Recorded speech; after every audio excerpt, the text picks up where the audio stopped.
Aye. Opposed, say no. Ayes have it. We'll go take B1 in suspension.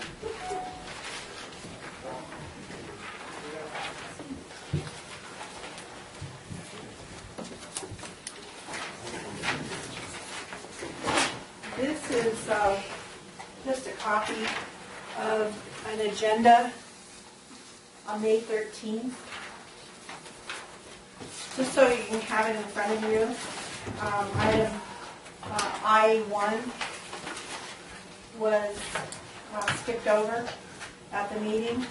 And we verified this by listening to the audio tape and also reviewing the videotape. The public was not afforded an opportunity to talk about this, and County Health had some questions about that agenda item, but there was no public comment. In fact, we just skipped right over it. We did file Brown Act complaints. Oops, sorry. And we asked that this be re-agendized. That was ignored, and no response from the CAO, County Council, or anybody. You were all emailed these Brown Act complaints. It's just easier for us to distribute them that way. The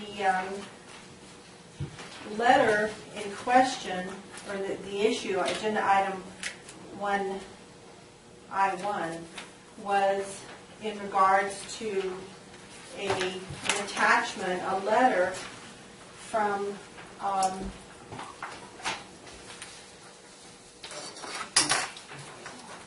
apparently it appears that it was from Judge Verderosa, but Judge Verderosa did not confirm that that was in fact initiated by her.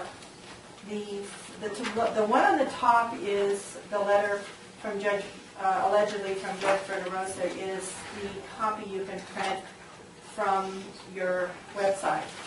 The second one is a copy of the original document. And then the third document is her letterhead. What it appears, and this is what our question would have been on May 13th, had we discussed that item instead of skipping over it, was whether or not this document was initiated by the CAO and not Judge Verderosa. There's a lot of questions. It's not one, it's not on her letterhead. Two, date has been written in. Three, the receiving date has been altered, and the CAO has signed or initialed it as concurring with it. So the question today is, obviously you're not going to re-agendize it. We've waited a long time for you to do that, and you're not going to do it. So our question would have been on May 13th, did the CAO write this, send it to Judge Verderosa, and she sent it back in this condition? Ma'am, I have a question. Can you help me understand what that has to do with the agenda item related to the minutes of May 27th? The minutes are wrong. Of May 27th, proposed minutes that are included on today's agenda? May 13th. But we're talking about May 27th. That's the item that was just called. May 27th? Yes, ma'am. I asked for this to be put in there, added to it, and it doesn't make any mention of me asking for this to be re-agendized. So that's how it relates to the minutes of May 27th. Right. Thank you. So it's a simple question. Did Mr. Egan initiate this? Because it's a simple question. Nobody's going to go to jail over it. Nobody's going to get yelled at. It's just, did he initiate this document, originate with the CAO, and she commented and it came back. Mr. Avery. If I may, you're not, Ms. Spencer, good morning. You're not suggesting that. Sure. Thank you very much. You're not suggesting that someone signed Judge Verderosa's name, are you? No. Okay, thank you. I wanted to No. make sure. The that- court verified her signature. All right, very good. The letter memorializes discussions that I and other personnel staff had with Judge Verderosa. I believe that my staff drafted the letter, although I can't confirm that It looks like it. without asking.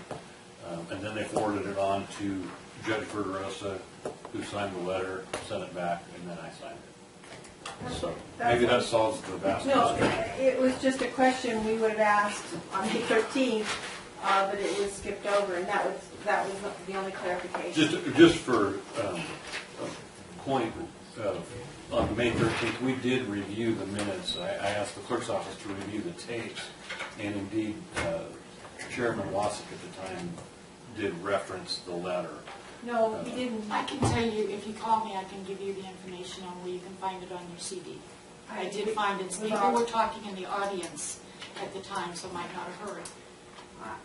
I know you're wrong because I've watched the video and the audio. So it's really, the question has been asked, you've had an opportunity, and you've answered it. That's all. But more to the point on the agenda item, the proposed minutes that Madam Clerk has offered, page 5 in the minutes from May 27, reference in the first full paragraph under consent calendar, Ms. Spencer requests item G1 minutes of May 13, 2014, and G2 administration purchase of IT equipment removed for separate discussion. That's noted in there, and so there is reference to that. And so, did we miss something there? It also mentions at the bottom of page 5, too. Thank you. I missed that. Thank you. So the issue, Mr. Spencer, is that letter was not acknowledged in these minutes, so you're against us approving these minutes, but it is in the minutes. No, it was clarification, Mr. Pyle. But like Bob said, on the bottom of page 5, it says, Eileen Spencer claims the correspondence from Judge Verderosa regarding appointment of acting chief probation officer was not discussed at all. Is it? And it wasn't. Right, and so do the minutes accurately reflect what you said? Yes. Okay. But on the top of page 6 is Deputy Clerk Osgood states she believes it was brought up by Chairman Wasik and the letter was received, and then the discussion was held. And that's, and then Chairman Wasik states anyone had ample time to discuss the item under public comment if there was an issue. So in the minutes of May 27th, there was a fair amount of discussion about this issue. So I think that needs to be said from what The only thing I would take issue with Mr. Chapman is that the audio and the video clearly show it was never discussed. You can't just say, oh, we have 6 agenda items left, and then adjourn the meeting and leave. And that's what happened. That's what the audio showed, that you talked about the stuff that was left on the agenda. Mr. Wasik was in a hurry. And are you suggesting in the minutes and the discussion of May 27th is inaccurate? Yes. Okay. That's all we need. In what regard? Well, she's saying that what is reported in the minutes in that discussion, it's not just her comment at the bottom of page 5, it's the rest of everybody else's comments responding to that at the top of page 6. So she's asserting, I guess, that is incorrect.